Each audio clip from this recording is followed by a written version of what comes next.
नमस्कार दोस्तों, स्वागत है आपका हमारे यूट्यूब चैनल पर। आज की सबसे बड़ी अंतर्राष्ट्रीय खबर बांग्लादेश से जुड़ी है, जहां देश की पूर्व प्रधानमंत्री शेख हसीना को अदालत ने सजा मौत की सजा सुनाई है। यह फैसला दक्षिण एशिया में पहली बार किसी महिला नेता को दी गई मौत की सजा है और इसलिए मामला बेहद संवेदनशील हो गया है। भारत में 15 महीने से शरण लिए हसीना ने इस फैसले को फर्जी और राजनीतिक बदलाव बताया है। आइए पूरी खबर को विस्तार से समझते हैं। बांग्लादेश की इंटरनेशनल क्राइम्स ट्रिब्यूनल ने शेख हसीना को कई गंभीर मामलों में दोषी ठहराते हुए मौत की सजा सुनाई है। लेकिन दिलचस्प बात यह है कि हसीना इस समय भारत में मौजूद है। उन्होंने भारत सरकार से सुरक्षा लेते हुए कहा है, मैं डरने वाली नहीं हूँ, ये आरोप झूठे हैं।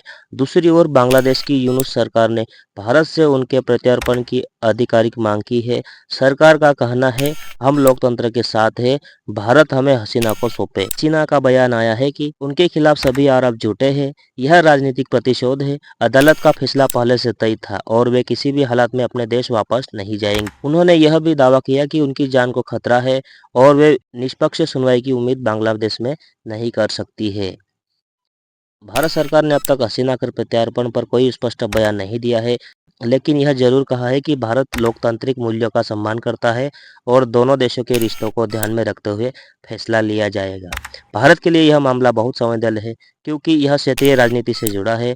दोनों देशों के संबंध प्रभावित हो सकते हैं और हसीना भारत की करीबी नेता भी रही है।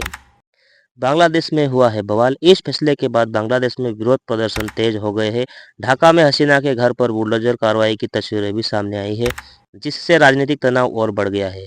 रिपोर्ट्स के अनुसार हसीना समर्थकों और सुरक्षा बलों के बीच झड़पें भी हो रही है।